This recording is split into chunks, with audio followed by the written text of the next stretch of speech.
My own son pushed me toward the edge of a cliff, and for a heartbeat I felt the ground vanish beneath my feet. I swallowed the terror and steadied myself, knowing the betrayal cut deeper than any fall. Quietly, I tucked away the proof of his schemes, promising myself I would rise stronger than his silence. But this was only the beginning of a storm that would tear our family apart in ways none of them expected. Before I continue the story, please subscribe to the channel and leave a comment, letting me know where you're watching from. The air that evening carried the sharp tang of salt and the faint chill that told me autumn had arrived. Our home on the cliff had always been a place of peace, for me, perched high above the restless Pacific. The waves below crashed against the rocks in their endless rhythm, and for a moment I let myself believe this gathering was like so many others we'd had in years past. But when I looked at my son across the long table, I saw it, distance in his eyes, polite words delivered in a tone stripped of warmth. It felt rehearsed, like a performance for everyone else seated there, while I remained an audience he had no desire to acknowledge. He had called it a celebration dinner. He planned every detail himself, down to the seating, the food, and even the guest list. A celebration, he said, to honor a milestone in his career. Yet certain people were missing. Friends who had been close to our family for decades weren't invited, and I couldn't help but wonder why. The omission pressed at me like the waves pressing against the cliffs below, relentless and impossible to ignore. Still, I sat at the table with a smile, my heart uneasy, while the wind rattled against the windows, as though echoing a warning. As the night moved on, the subtle slights became harder to dismiss. My son introduced colleagues and friends with flourish, telling their stories, building them up with generous words. When it came to me, his mother, his tone flattened. He said my name with no affection, moving on quickly as if I were a footnote. A printed program at each seat listed people he wanted to thank: his mentors, his friends, his wife. My name wasn't there. His father's wasn't either. I folded the paper quietly, tucking it into my lap before anyone else noticed. My husband's hand found mine beneath the table. He squeezed gently the way he always had when life bruised me, but we couldn't show it to others. His silence said enough. He too felt the erasure. A guest across from me lifted his glass and laughed, saying, "It's amazing how he's built everything all on his own. Such drive, such independence." The words sliced through me. They spoke of a man who had never been carried on his parents' shoulders, who had never been driven to practice after long shifts, who had never leaned on a mother's faith and a father's sacrifice. I raised my glass politely, but my chest burned with a hurt I dared not reveal. Later, I tried again to bridge the space between us. I leaned toward my son, asked about his plans for the coming season, the projects he seemed so proud of. He offered only vague replies, one-sentence answers that ended quickly. When I pressed, he glanced past me and excused himself, rising to speak with another guest. My words lingered in the air, unfinished, left hanging like a thread no one cared to tie. I sat back in my chair, feeling the walls of my own home closing in on me. Around the table, conversations continued, full of laughter and light. I had never felt more invisible. After dinner, I stepped outside onto the balcony, seeking the comfort of the sea. The breeze whipped strands of hair across my face, carrying with it the briny scent of the Pacific. The cliffs stretched out in both directions, rugged and unyielding, a reminder of how precarious life could be when standing so close to the edge. I wrapped my shawl tighter and leaned against the railing, breathing deeply. That's when I heard it. His voice carried faintly on the wind from the open patio door. He was speaking to someone inside, his tone hushed but urgent. They don't need to know everything. Better this way. The words froze me in place. My breath caught as the meaning pressed against me, heavy and sharp. Who didn't need to know what was better this way? I strained to hear more, but his voice dropped lower, and only fragments reached me. Still, the unease settled deeper, a weight in my chest that no ocean breeze could clear. When I returned to the table, my husband leaned in close, his lips barely moving. "Something is wrong," he whispered. His eyes, steady and serious, met mine. "Be careful." I nodded, though my pulse raced. The night was nearly over, but I could feel the current pulling us somewhere darker, somewhere I hadn't prepared for. As I sat there forcing a smile for the guests, I realized the storm brewing wasn't in the sky above, it was within the very heart of my family. As the waves crashed below, I didn't realize that our sun had already set the stage for something far darker. The morning sun poured through the sheer curtains of our coastal home, casting golden streaks across the floor. I lay awake before it touched my face, listening to the unbroken rhythm of the waves crashing against the cliffs below. It was the same sound I had loved for decades, but this morning it felt heavier, as if the ocean itself carried secrets too deep to reveal. My chest felt tight, weighted not by age but by dread I could not name aloud. My husband stirred beside me. He opened his mouth once, then closed it, sighing instead. He didn't need to speak. His silence was the same as mine. We both felt it, something unsaid lingering from the night before. When we finally rose for breakfast, the air was stiff. The kitchen smelled of coffee, but even that comforting scent couldn't warm the mood. My son sat across the table, his smile quick and polite, his conversation shallow. He asked about the weather, about the tide, but not about us. His words skimmed the surface like a stone skipping water, never sinking into depth. Each glance he gave me was practiced, rehearsed, and I felt as though I were being handled rather than spoken to. The dread that had crept in last night only grew sharper in that silence. By midday, the house buzzed with guests. Extended family, old friends, business partners' faces filled the living room and spilled out onto the deck. Laughter mingled with the clinking of glasses, and still I felt like a ghost drifting through my own home. My son stood tall at the center, commanding attention with practiced ease. His suit was perfectly tailored, his words crisp. He spoke of partnerships, accomplishments, and visions for the future. People clapped, nodded, raised their glasses. But as his words wove their way through the crowd, I felt each one cut through me. He praised mentors, partners, even distant acquaintances for their role in his journey. But when it came to family, he painted the picture as though he had stood alone. No mother, no father, just him, against the world, victorious. The ache in my chest grew sharper when the screen flickered on projecting slides of his milestones, the college graduation, the first big contract, the groundbreaking for his new firm. My face, our faces were missing. Even in photos where I had stood beside him, cropped edges erased me. My name was absent from the program handed out to every guest. I felt heat rise in my cheeks, though I forced my lips into a calm smile. My husband's hand brushed mine under the table, a small squeeze that said, "I see it too." He didn't speak, but his silence carried more truth than the applause surrounding us. As the event broke into mingling, a cousin approached me quietly. She looked over her shoulder, then leaned close. "He's rewriting the story," she whispered, her eyes heavy with pity. "He wants you invisible." Her words pierced deeper than any public slight could have. Neglect could be forgiven, but this was deliberate. This was betrayal with intention. I excused myself from the chatter, my steps careful, my smile fixed like porcelain. Inside, I was unraveling. I thought of every late night I had stayed up sewing costumes every early morning, driving him to practices, every sacrifice tucked away, without recognition. And now here, in front of the people who mattered to him, I had been erased. My presence was an afterthought, or worse, an inconvenience. Evening settled over the cliffs with a chill. My husband and I walked the balcony again, the same spot where the night before I had overheard his guarded words. The ocean stretched endless, the horizon bleeding into dusk. I thought of how the sea both preserved and buried secrets depending on the tide.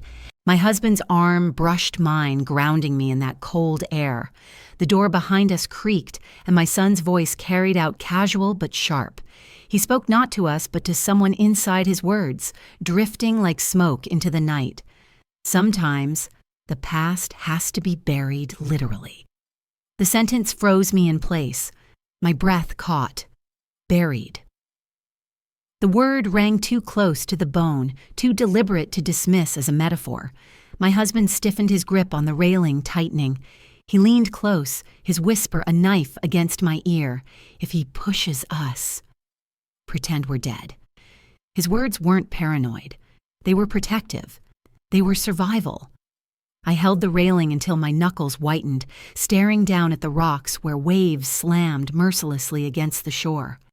My son's laughter drifted faintly from inside, smooth and calculated, while my heart pounded with fear. I tried not to show. Something darker than disappointment was at play here, something I hadn't yet dared to name.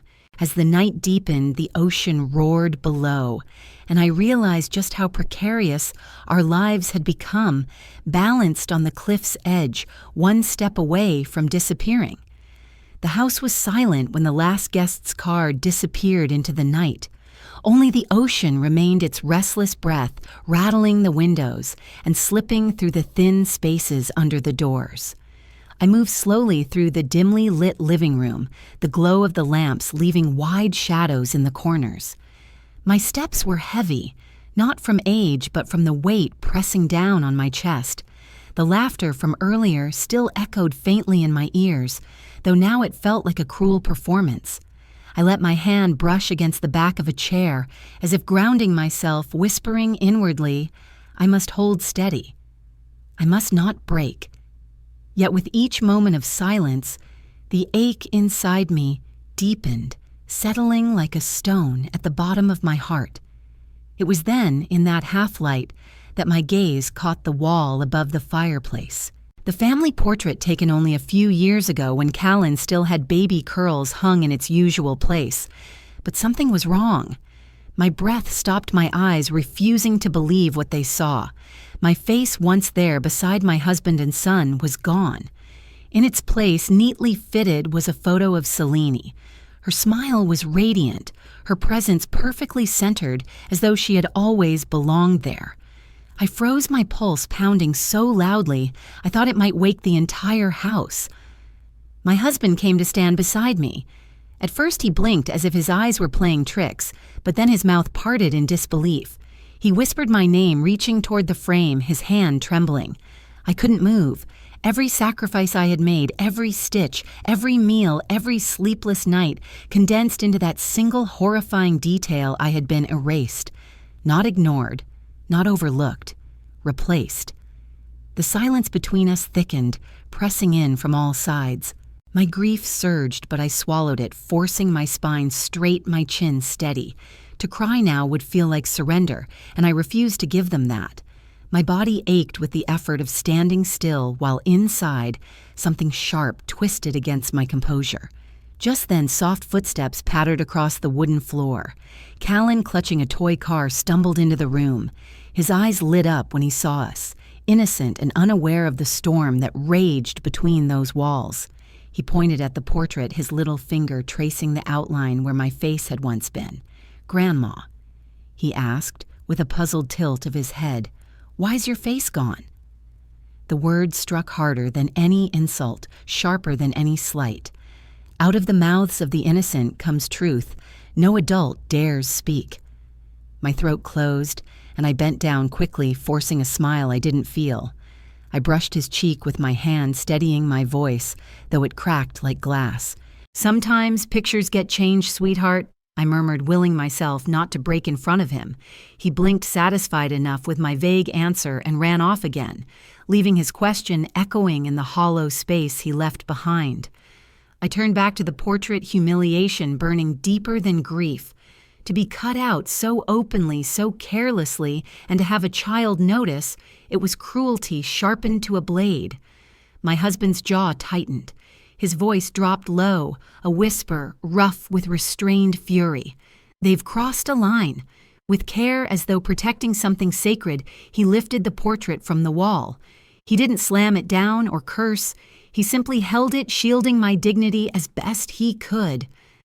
I pressed my lips together, refusing the sob that threatened to escape.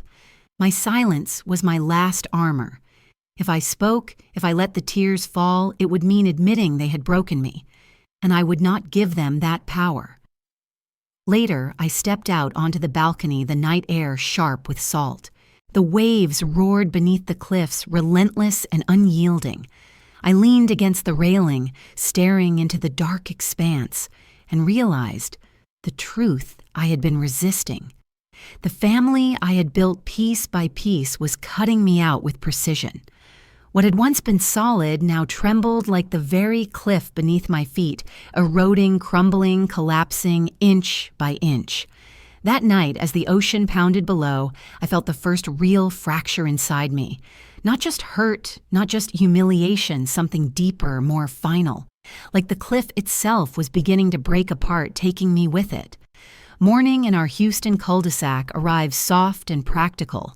Sprinklers tick a school bus, sighs at the corner, and sunlight drifts across the kitchen tile in thin gold bands. The coffee maker purrs steady as a heartbeat. Garrick moves carefully around me, polite the way strangers are in a shared elevator. He sets out 2 mugs, then thinks better of it, and puts one back. We don't mention the portrait. We don't mention my face that vanished from our wall. We talk about the weather, the traffic on I-10, the trash pickup that came early. Our names feel smaller in our own house, shrinking like shirts washed too hot.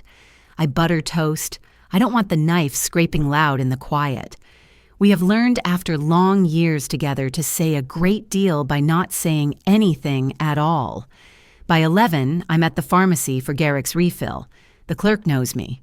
She always asks about my gardenias. I slide my debit card and glance at the rack of reading glasses, trying to choose a pair less unforgiving. The little terminal blinks, hesitates, then prints its verdict in black letters that might as well be a shout, "Declined." My cheeks heat. I try the credit card, a safer bet, the one we barely use. Declined again. The clerk's smile is tender in a way that makes it worse. Happens all the time, she says. I step aside, phone already dialing. A maze of menus, then a human voice that sounds like comfort dressed as policy. Yes, Mrs. R. I see a recent change. A power of attorney note was added for your protection. Certain transactions require secondary approval. My protection. The words taste like tin. Who authorized it, I ask. It lists a family agent. We can't disclose more over the phone. I hang up and stand very still, as if motion might spill something precious I'm trying to keep inside. Someone placed legal hands on my pockets and called it care. Back home, Garrick is standing at the mailbox with a look I know too well, the one that says he's already rehearsed an apology. A notice came, he murmurs, passing me a slip about mail forwarding. I meant to tell you. Some bills are being redirected to Damien's office. He said it would help while we simplify. He uses our son's word like it's harmless. My phone buzzes with a text from Celine. Let us handle the bills for a bit. You two should focus on rest. There's a flower emoji and a heart sugar laced with steel. I take screenshots, every one. I make a folder on my laptop and drop the bank call notes inside, add the forwarding notice photograph, the text. Observe, don't accuse. Keep receipts. I label the folder with something plain household and feel briefly like a woman building a raft from scraps while the tide creeps up the shore. In the late afternoon heat, I step into the backyard to water the rosemary. The air smells like hot fence wood and cut grass. Malis from next door lifts a hand over the fence, slats her nails red as berries. Hey there, she calls cheerful with a question hiding behind it. We exchange neighborly talk trash day, the stray cat that's adopted the whole street. Then she leans in, voice bright and puzzled. So I heard you two are moving soon. Damien said the house is hitting the market quick. You must be swamped. My breath catches invisible to anyone but me. I set the hose down, let it run on the patch of time, so my hands have a reason to shake. Did he say when I ask lightly, like a woman who's already packing boxes? End of the month, maybe 6 weeks at most. He said buyers love cul-de-sacs. Mentioned a stager coming by. She's pleased to be helpful. I thank her ask about her sister's knee. We talk a little more normal words over a yawning crack. When she slips back inside, I stand with the hose running and watch the water pool and disappear into the thirsty ground. Last night's erasure, this morning's locked cards afternoon, rumors about a realtor. These are not clumsy accidents. They're a plan smoothed and practiced. It is one thing to be forgotten. It is another to be replaced while you are still breathing. I find Garrick in the den with a crossword he isn't doing. I sit across from him and speak softly like a nurse, with a patient who startles at loud noises. Separate accounts, I say. At a credit union, Damien doesn't know. Tomorrow. His eyes flick up. He wants the old piece, the Sunday we used to wear like a favorite sweater. Let's not start a war, he whispers. We don't have to. I nod. We won't. We'll start a file. I lay out the steps, a private consultation with someone who knows elder law, a freeze on titles until we review what's been signed, no confrontations, no scenes. We stay on the silent line, I add, touching his hand. We collect, verify, and wait for the overreach that proves itself. He exhales like a man who didn't know he was holding his breath. We sit there, fingers laced, two old swimmers counting waves before they wade in. Dusk drops like a curtain. The cicadas tune up. My phone buzzes on the table, its light washing the wood in pale blue. From Damien, 40 years deserve a view hill country hike this weekend. Our treat. There's a smiley too clean. I read it twice, then look past the glass toward the yard where Malis said a stager would soon admire our living room. I hear again the line he tossed last night, casual as weather talk. Sometimes the past has to be buried literally. I type slowly, careful as a woman measuring medicine. Sounds lovely. Which trail? How long is their cell service? He replies before my pulse can settle. Easy path, perfect lookout will take care of everything. The words are polished, the edges sanded. It's the speed that gives him away the way script runs faster when it's been practiced. I set the phone down and listen to the wind shove at our windows as if testing the seal. Garrick watches me with the question he's too gentle to ask. We go, I say. We smile. We pack water and sunscreen. I let the pause widen, then add, and something that remembers for us. He nods, understanding more than I say. Later, alone in the bedroom, I pull an old scarf from the back of the drawer and wrap the little recorder I once used to capture bird calls at the park. I slip it into a pocket where my hand will find it without looking. In the mirror, I see a woman my age who knows how to tuck away a trembling hand by picking up a dish, how to hide a breaking heart by opening a window and letting in air. I smooth my hair and practice a smile that looks like trust. If they wanted a perfect view, I would give them one of their own plan reflected back at them. I walk the perimeter of the house once more, turning off lights, touching door frames. The night has the feeling of a stage before the curtain rises, every prop in place, every cue rehearsed. I slide my phone into the charger and listen to the ocean of traffic far off on the freeway, steady and indifferent. Tomorrow I will book the consult. Tonight I will sleep with my hand around a small, quiet witness. I have been a mother long enough to know what love can survive and what it must not. The morning light crept through our kitchen blinds, pale and sharp, as if even the sun was cautious about what the day held. Garrick moved quietly, folding napkins, checking our packs twice. I slipped a small recorder into the pouch, clipped to my keychain, the same one I'd prepared days before. My fingers lingered on it a moment longer than needed the weight of it steady in my palm. Damien and Celine pulled up earlier than expected, their smiles fixed in place, too bright, too polished. Celine's laughter chimed as if rehearsed, while Damien carried himself with a restraint that felt unnatural for him. Normally, he was impatient, honking the horn, urging us to hurry. This morning, he leaned against the car door posture, relaxed, as if we were guests in his world. As the suburban houses slipped behind us, traded for open stretches of Texas highway, I stared at the horizon. A part of me wanted to believe this was just a family outing, that suspicion had twisted me too far. But another part of me, the part that had learned to read silences sharper than words, whispered otherwise. The drive stretched long, the car too quiet between bursts of Selena's chatter. She peppered the air with talk about real estate values, about how downsizing was the smart move these days. Her tone was sugary, laced with inevitability. Damien gripped the wheel knuckles pale, but he drove carefully, too carefully, for a man who usually sped like the world owed him time back. I nodded at Selena's words, feigned amusement, even added a small laugh when she joked about retirees struggling to keep up big homes. My gaze flicked to the rearview mirror. Damien's eyes caught mine for a brief second, unreadable. Then he looked away. Garrick's hand rested lightly on mine, grounding me. He didn't speak, but the squeeze of his fingers said everything. We're in this together. The miles fell away in silence, broken only by Selena's syrupy observations and the rhythmic hum of tires. I stared at the landscape, stone and oak, giving way to limestone hills, my stomach tightening with each turn. At the trailhead, a weathered wooden sign greeted us, "No cell service beyond this point." The words struck harder than I wanted to admit. Damien chuckled, tapping the sign with a casual flick of his hand. "Good chance to unplug," he said, smiling. I returned the smile, polite, thin.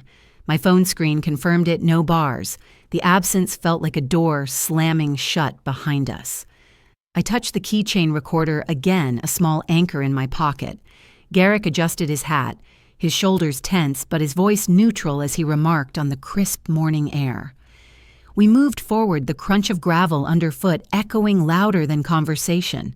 Each step deeper into the hills tightened the coil in my chest. The air smelled of cedar and dust, but beneath it was something I couldn't name. "Not this way," Damien announced, suddenly veering off the main loop toward a narrower trail. Selena's face lit with enthusiasm.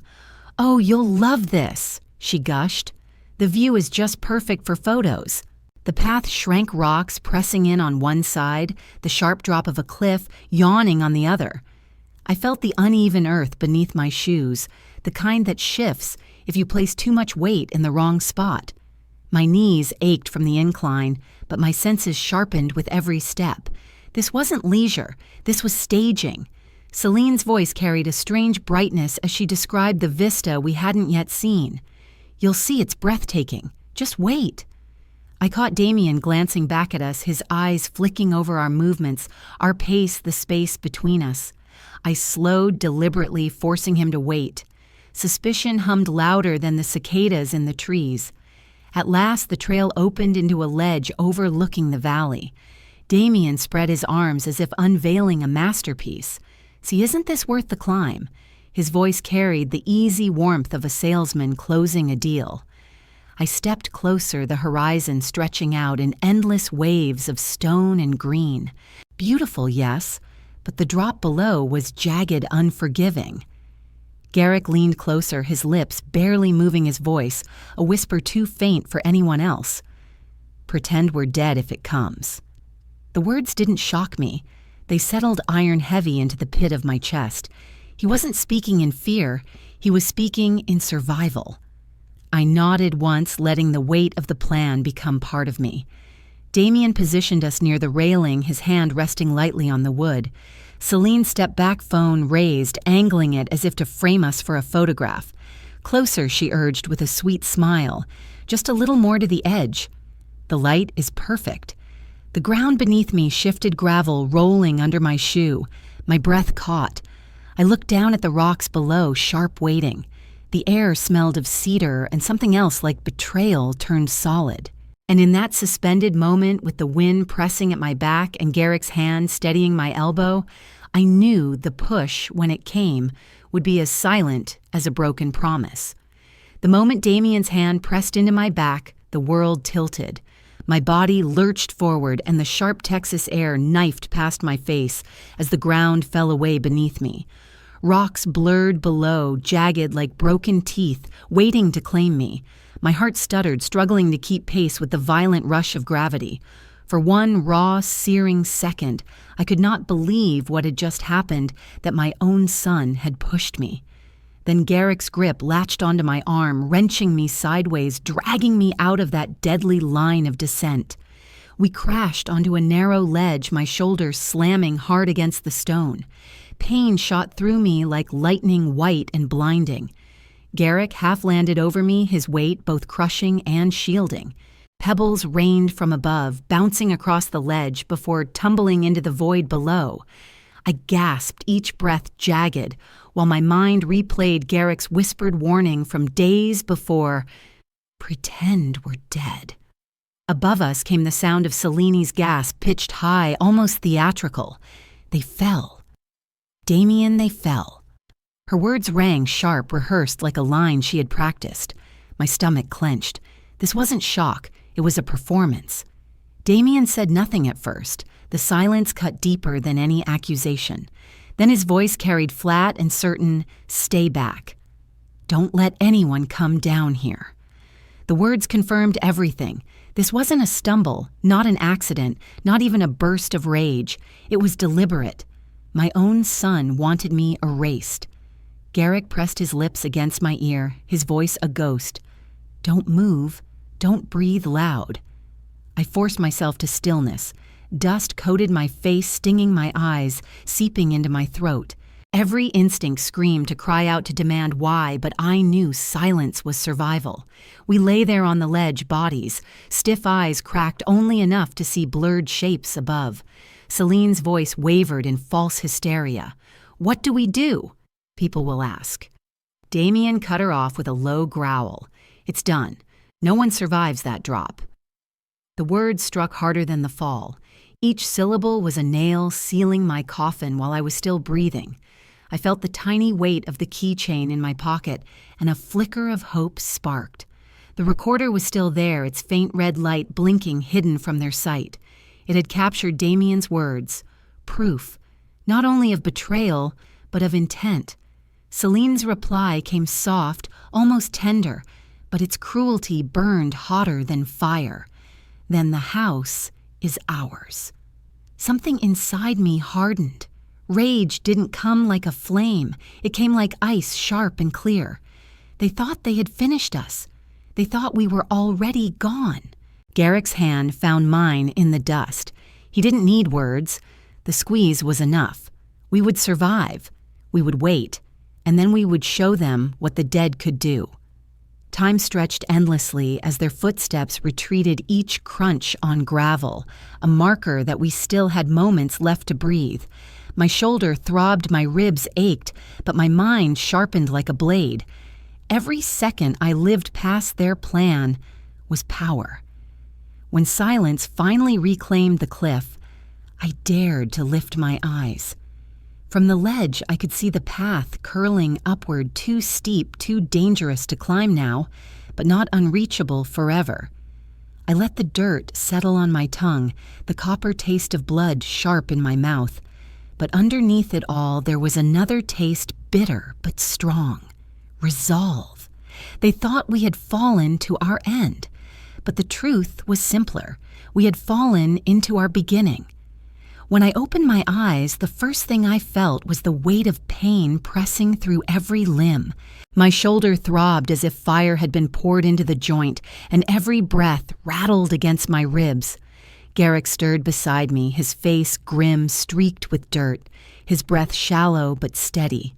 The ledge around us was narrow dust coating our skin, the air sharp with the scent of dry stone and brush.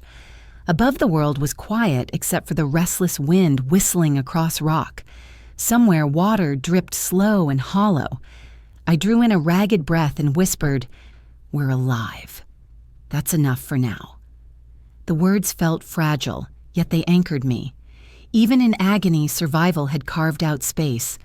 We inched forward carefully, Garrick moving first his hands, steadying my trembling frame.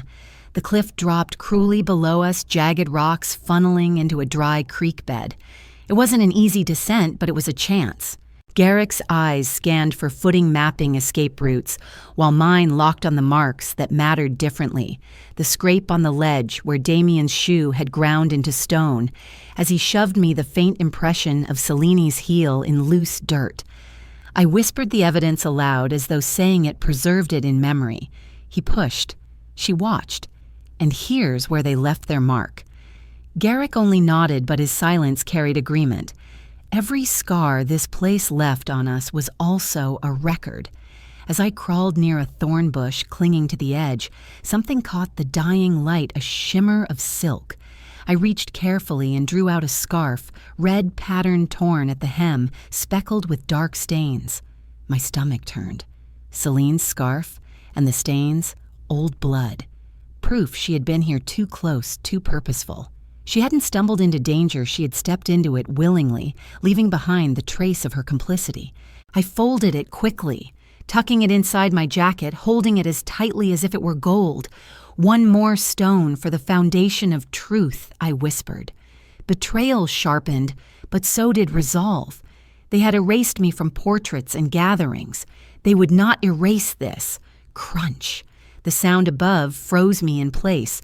Footsteps dragged across gravel, deliberate but faint, the rhythm of watchers who didn't expect to be seen. I pressed close to the rock, Garrick's hand tightening around mine. Voices trickled down like poison carried on the wind. Damien's low and steady sheriff won't question it, two old folks bad footing.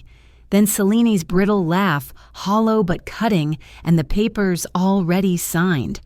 I closed my eyes, not to block them out, but to carve their words deeper into memory. Fury pulsed hot in my veins, yet I held my body still. Silence was our weapon. Patience was our only shield. Garrick leaned closer, his grip urging restraint, his silence saying what we both knew survived first strike later. When the voices faded, we began the crawl downward, inch by inch, toward the creek bed. My knees shook with every shift, but Garrick steadied me, and I steadied him.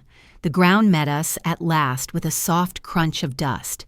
The channel was dry, the air cooler, the rocks etched with old water lines. Garrick wanted to push east toward the ranger station miles away, but I shook my head and began laying signs, small arrangements of rocks, a scrap of cloth snagged on a branch, signals subtle enough that only a searcher with intent might recognize them. "We leave our story behind," I said softly. Garrick looked at me, and though his body sagged with exhaustion, his eyes lit with quiet approval.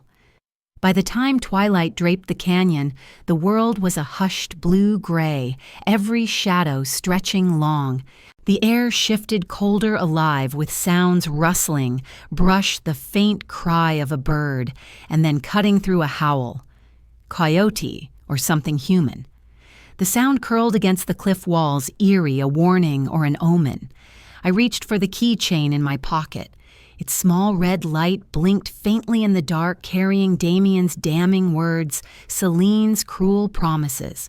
The recorder was bruised but alive like us. As the night deepened, I leaned into Garrick, not from weakness but from strength shared between us. Two ghosts moving in silence, planning not just survival but return. Moonlight combed the creek bed in thin ribbons as Garrick and I limped east, one careful step after another. Gravel shifted loud underfoot, each crunch a flare in the dark. My shoulder burned a steady coal, but I welcomed the pain proof the fall hadn't taken what was still mine to claim. Wind threaded the brush with small hissed warnings. A twig snapped somewhere up the bank, and I stopped listening the way mothers do when a house is asleep, tuned to what shouldn't be there. Each step is proof we're not finished. I told myself a promise disguised as breath. The canyon widened, then narrowed without kindness. We moved in bursts, 10 yards, breathe another 10, learning the rhythm of our injuries.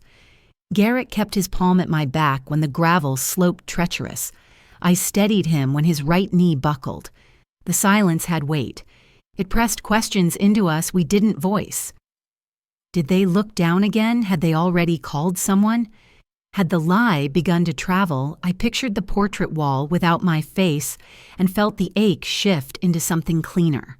Survival, yes, but also the stubborn need to be seen, even if it was by stars and stone. An outline rose black against a paler sky, a low building with a sagging roof and a crooked porch. The old ranger station sat like a memory no one wanted. Paint peeled off in scabs, door clinging to one hinge. We hesitated, then crossed the threshold. Inside, dust softened everything. A cot leaned against the wall, one leg missing. A cracked lantern lay on its side beside a box of damp matches. On a shelf, a cloudy jug sloshed when Garrick lifted it. He sniffed, then nodded. "Water," he said, voice roughened by the day. He passed it to me like he was handing me back a small piece of my future. The station gave us a pause we hadn't earned. I wrapped my arm tight with a strip torn from my hem and eased myself to the floor, back to the wall. Through a broken window, I could see slices of the canyon road miles away. Headlights skimmed the far ridge, then vanished, then returned a slow sweep like someone tracing the edges of a map. My breath hitched when the shape resolved the boxy profile of a sheriff's cruiser. A hot beat of hope rose, then cooled under a harder thought. Garrick spoke it first quiet. What if he's theirs? I held his gaze and let the question fade, unanswered. Headlights faded. We sat with the dark. I cleaned a scrape along Garrick's forearm with water and a torn bandana, hands working on habit while my mind catalogued. When I looked up, a shape interrupted the doorway, tall still. Not animal, the kind of stillness that listens. I felt it before I saw it, the prickle along the neck that says, "You are not alone." "Hello?" I called the calm voice I used with anxious students at church, with spooked grandkids on thunder nights. The shape didn't answer. A boot shifted on gravel. The sound was small but deliberate, and it landed like a nail driven true. Garrick lifted the lantern and set it upright, not lighting it, only making the gesture clear. "We don't want trouble," he said. The silhouette tilted its head. I could make out a brim, maybe a hat, and the fall of a coat that wasn't new. A drifter. A ranger off duty, or someone sent to confirm a rumor I felt for the scarf tucked inside my jacket and drew strength from its petty cruelty. If the stranger belonged to them, he would already know what he came to find. If he didn't, our words were currency we could not spend. Minutes unspooled. The figure eased back into shadow, then held. I forced my hands to stay open on my knees, refusing to telegraph fear. "We'll leave at first light," I said evenly east along the creek, an offering that promised distance. The stranger made no reply. Only the brush answered, gossiping in the wind. After a time, he stepped away, not retreating exactly, repositioning. The message was simple. "You are seen." We spoke in low, practical syllables. Garrick argued for moving now, following the creek until it met the service road. I shook my head. "Night eats people," I said, "and whoever is up there knows these paths." He pressed his lips together. I laid out the bargain I could live with. Dawn we move. Before then, we choose what to carry. I tapped my pocket. Proof. I pointed to my wrapped shoulder, his knee. And breath. He exhaled a short surrender, then helped me shore the door with the busted cot. We took turns dozing. Every sound had edges, a pebble's hop, the thin scrape of a branch, the distant engine that might have been storm or highway. I dreamed the cliff was a book, and someone had torn out my page neatly. Waking hurt less than the dream. I checked the recorder. Its red eye glowed faint as a coal under ash. Damien's words lived inside. "It's done. No one survives that drop." Celine's reply chimed cruel and small. "Then the house is ours." I pictured their faces when they heard themselves played back, and the idea steadied me more than water ever could. That was when I heard it, the measured crush of boots on grit outside the station, not drifting, coming nearer. The steps paused at the door, close enough that the hinge sighed. I touched Garrick's forearm. His eyes opened clear at once. If it's him, I whispered, then night is no shelter at all. The handle twitched, the latch lifted slow as breath. The boots paused at the threshold before the man stepped in lantern beam, slicing the stale dark. Forest green jacket field had a scar on his jaw that looked older than the trail he said park ranger, as if naming calm. The light crossed Garrick first, then me. His fingers found our pulses counted quietly. Then the rhythm of his breath steadied mine. He tore a strip from his own shirt and made a tight sling for my shoulder. It smelled of cedar and dust and something like duty. The radio at his chest crackled. He thumbed it and spoke coordinates with plain certainty, the way you might recite a prayer you actually believe. Gray seeped into the canyon as he led us toward a service road carved into limestone. He walked backward in front of me, eyes on my feet as if willing the earth to stay still. Gravel spit under unseen tires above us. Almost there, he promised steady hand-lifting when I swayed. 2 EMTs met us with blankets and the brisk kindness of people who have seen worse and still keep gentleness close. They asked for names. I gave mine and let their straps claim me without debate. The dead don't argue, I reminded myself. The dead listen and learn. The ambulance ate distance with a reliable howl. My phone showed no bars. The medic reached for the radio trading letters and numbers in a language that only emergencies speak.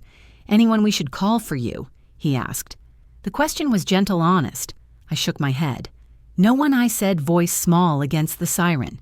Static from the dash answered anyway. Family already en route with their version. The sentence slid under my skin, colder than the saline drip. A story had launched without me, and I knew how quickly a lie grows, legs in a hallway. Automatic doors sighed and swallowed us into bleach and fluorescence. Intake bracelets snapped on our wrists. A printer spat labels that decided who we were in line. The clerk's screen reflected in her glasses. She frowned, then recited power of attorney on file, Damian Black.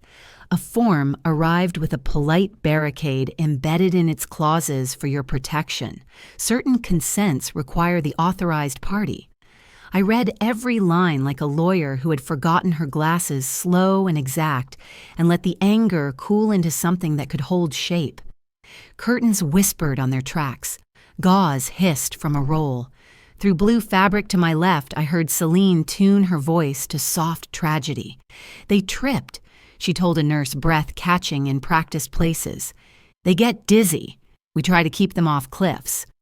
The nurse hummed sympathy and carried that sentence to another station. "Family says they wandered too close. I turned my face to the wall so no one would read my eyes. In my pocket, the tiny recorder's red dot watched the room with me. Fury wanted to leap. I told it to sit to take notes. A transport tech began to roll Garrick toward double doors stenciled ICU. I rose to follow, but a security guard with a laminated smile lifted his palm. "Capacity concerns," he said soothing, as a waiting room magazine. A woman with a badge stepped in beside him. "POA limits visitation," she added, "for your protection." She did not look like a villain. She looked like Tuesday in a neat bun.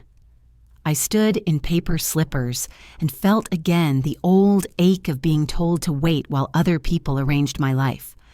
The hallway moved like a slow river. Shoe squeaks, elevator bells, the soft geography of machines doing their work. I sat and opened the ledger I keep, where no one sees it, a place in the mind where dates and phrases line up like pins. Ranger called sheriff first, sheriff to ER, clerk named Damien. Nurse repeated Celine. Doors closed. I set each in order without ink. I pictured the ledge, the scarf, the push that had not killed me.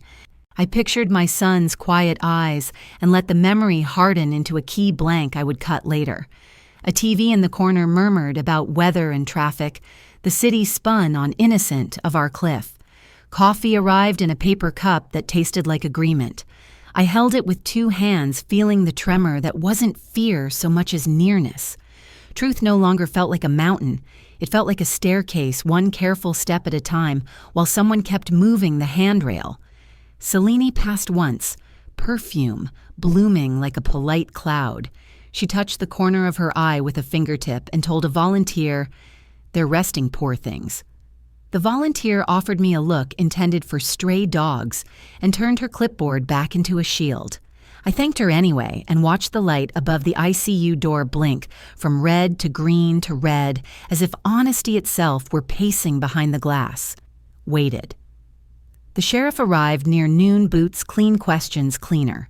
He spoke to the clerk, not to me, eyes skimming a report he hadn't written.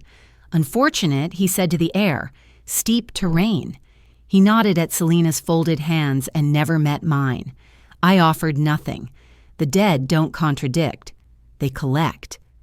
When he left, I wrote his name in my ledger and underlined it twice.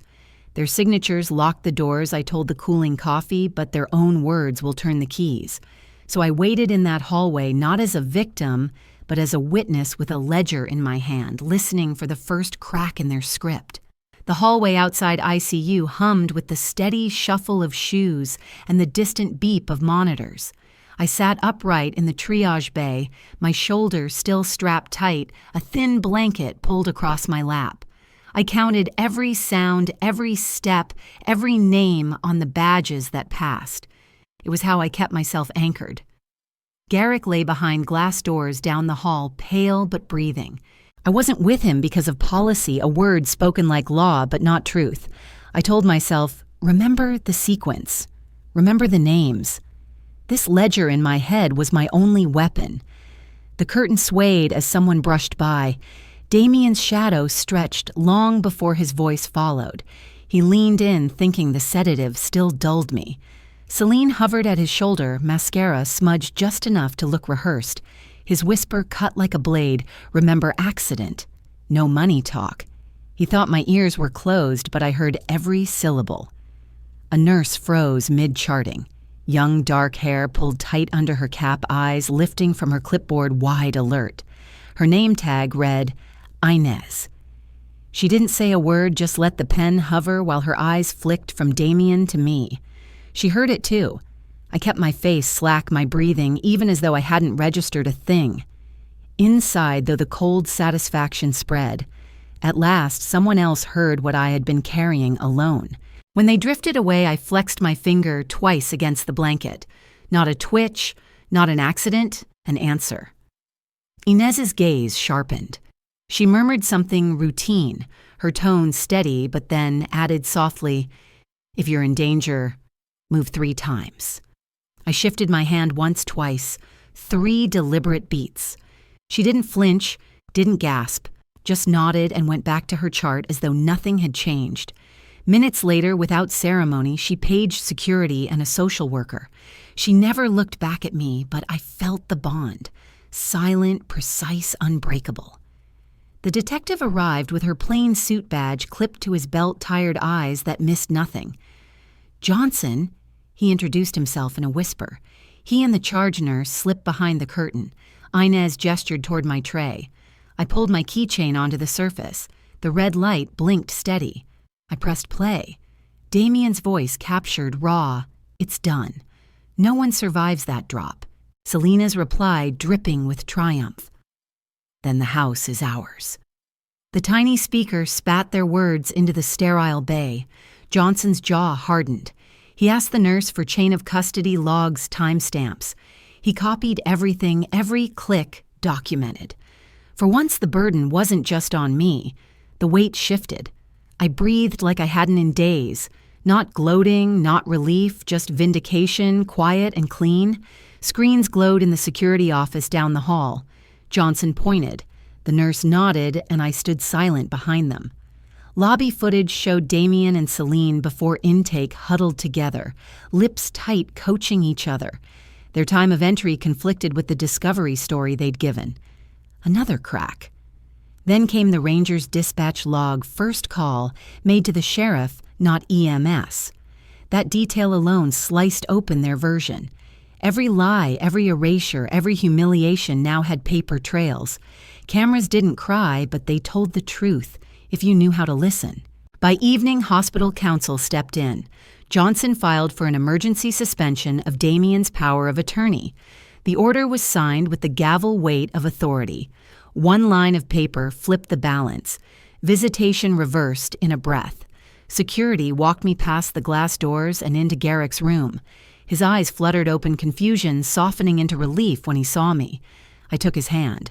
We said little, but everything pulsed in the grip. In the waiting area, voices rose, Damien demanding access he no longer had. Selena's tone pitched high, rehearsed, but cracking. Johnson posted 2 officers by the elevators. Inez brushed my arm, once a squeeze, the quiet bond of shared witness. "Thank you for listening," I whispered. The doors that had shut me out this morning now stood open, not just to me, but to the truth. The conference room was sterile and cold, the kind of place where healing should have been planned, but instead felt like a battleground dressed in polite tones. A faint smell of coffee lingered with the sharper tang of disinfectant. The long table had papers set neatly in stacks, pens aligned as though order could tame what was about to happen. At the head sat a physician, the social worker beside him, and Detective Johnson leaning against the far wall, arms crossed and unreadable. Damien entered with Celine. Their steps synchronized, their faces composed. I sat across from them alone but not silent. My spine-straight hands folded in front of me. Garrick was still confined to the ICU, unable to attend, but his absence pressed into my heart as if his very silence had joined me. This was no table meant for reconciliation. This was a table for war cloaked in civility.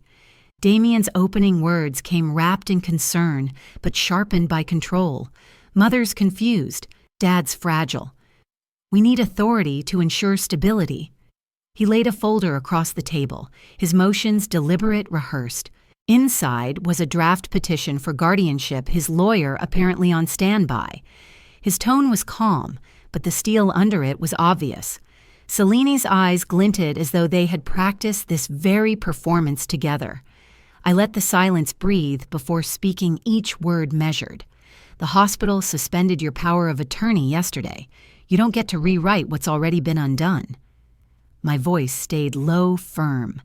His jaw clenched, mask slipping just enough for me to see the boy who once cried at skinned knees, now hardening into a man who had learned to scheme. He volleyed back with legal jargon, listing reasons, citing precedents, as if words on paper could erase what I had endured. But I had my own weapon dignity that refused to bend. Celine grew restless, her impatience breaking the rhythm. If the house sells, we... She stopped mid-sentence too late. The word we hung in the air like a bell tolling. Johnson's pen froze. His eyes lifted from the page, piercing Celine's face. The room stilled tension, tightening the air. The social worker scribbled quickly, the physician cleared his throat, and I sat unmoving, but inside I savored the moment. For once their greed wasn't whispered in corners. It was exposed in daylight. The meeting ended with no agreement, only taut silence stretched thin. Damien's composure cracked as he stormed out into the hospital lobby. Celine trailed close, her hand brushing his arm, trying to quiet his anger. But he wanted witnesses. His voice rose, echoing off sterile walls. "She's poisoning Dad against me. She's turning everyone against their own family." Patients waiting for appointments paused. Visitors looked up from phones. Nurses exchanged uneasy glances. I didn't retreat.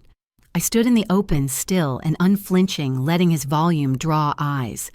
If humiliation was his weapon, I would turn it back. Truth doesn't need to scream. Truth only needs daylight. Security shifted closer, ready to intervene, but Johnson remained by the pillar, watching quietly, letting Damien incriminate himself with each burst of rage.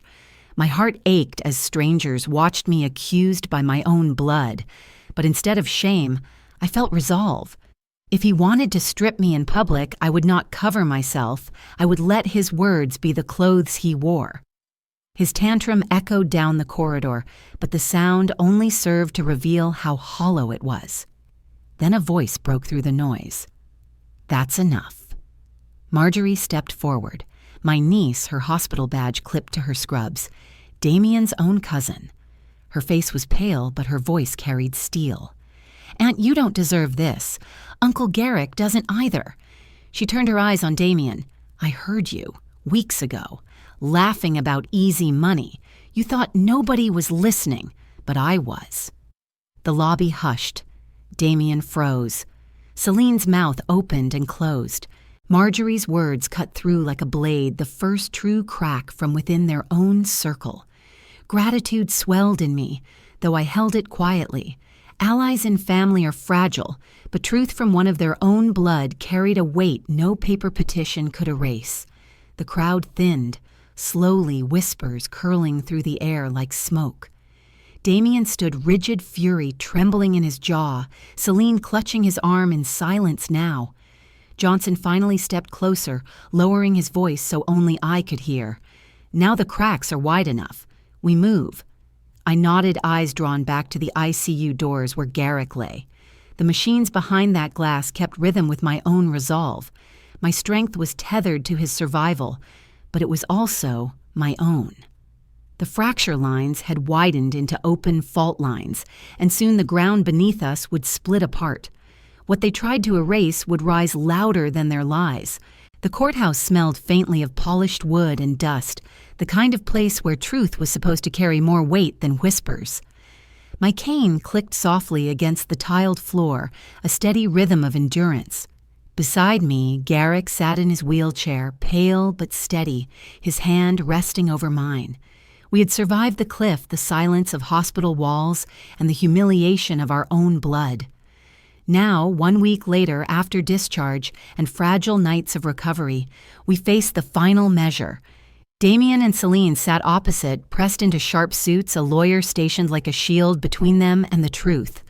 For a fleeting moment, I remembered Damien as a boy, his hand in mine on a first day of school. Now his eyes refused to meet mine. This was no family table. It was Judgment Day, solemn and heavy as stone. Damien's testimony began calm, rehearsed. His lawyer guided him like a marionette, each question crafted to frame him as dutiful son. But Johnson's questions were sharper, cutting through layers. Where were you when the ranger called the sheriff? Why does the timeline of your statements differ from hospital intake? His voice cracked when pressed. At first a tremor, then louder, sharper, until his words stumbled into contempt. They're old, confused, clumsy. We were trying to help. His tone rang across the room like a whip, startling even his lawyer. The jury's faces hardened. They didn't see filial piety. They saw greed leaking through cracks. My heart ached even as my spine stayed firm. He was still my son, the boy I had raised. But choices carve their own graves, and he was digging his with every word. Selena's turn came, and pressure cornered her. She folded quickly, desperation spilling into her voice. It was Damien's idea, she blurted, her hand tightening around the stand's edge. I only went along because he said it was safe. Her alliance fractured in front of us all, a curtain ripping in real time. Damien's face drained of color, betrayal flashing in his eyes. For years they had moved as one, whispering in hallways, crafting plans. Now before the court they devoured each other. I felt no triumph, only a cold ache. Watching your own family unravel is not victory. It is witnessing decay where love once tried to grow. The judge's words were steady, deliberate, each syllable a stone laid into record. Power of attorney is hereby revoked permanently. Petition for guardianship denied. Restraining orders issued. The gavel struck once final as thunder. Johnson glanced at me, his voice quiet when he leaned over. Justice doesn't erase scars, but it closes wounds. I nodded, not smiling. This wasn't glory. Justice was survival, nothing more and nothing less. Weeks later, Garrick and I returned home. The house smelled faintly of lemon polish, familiar and ours again. New locks gleamed on the doors. Papers sat secure in a locked drawer. Marjorie carried groceries into the kitchen, her steady presence proof that not all family ties fray. Nurse Inez stopped by with flowers, her quiet smile carrying gratitude and solidarity. Damien's absence echoed in the walls, his laughter, his footsteps once familiar, but peace carried its own weight, heavier than fear, steadier than suspicion. I unpacked dishes, slowly letting each clink remind me we had reclaimed what was ours. Gratitude settled over me, not loud but present in every folded towel, every turned key. One evening on the porch, cicadas humming in the dusk, Garrick reached for my hand. His voice was rough, but certain. Pretend we're dead saved us. But your silence saved me more. I held his gaze, my reply quiet but firm. Silence wasn't surrender. It was waiting for the right moment to speak. The stars glimmered above patient witnesses to our scars. Our love had bent nearly broken, but it had survived, and survival in the end was enough. I reflect now with words I had never planned to speak aloud. Betrayal by blood cuts the deepest carving wounds that never fully close. But survival with dignity is the truest inheritance we can leave behind. Damien and Selena's signatures locked doors, but it was their own words that opened them again. Garrick and I had been pushed to the edge of death, erased in whispers and paper, and yet we endured. We did not fall from the cliff. We climbed back hand in hand. I was no longer the mother silenced, but the woman who bore witness and lived to tell it. Looking back, I realized survival isn't just about holding on. It's about knowing when to stay silent, when to stand tall, and when to finally speak. My story may be mine, but the lesson is for all of us. Dignity, patience, and courage can outlast betrayal. In America today, so many families struggle with fractures, power, and trust. What do we do when the people closest to us hurt us the most? Do we fight, forgive, or find another way forward? Now, I'd love to hear from you. What would you have done in my place? If this story touched your heart, drop a 1 in the comments or tell me where you're watching from. And if it challenged you, let me know why. Don't forget subscribe to this channel so you don't miss the next story that might speak right into your life.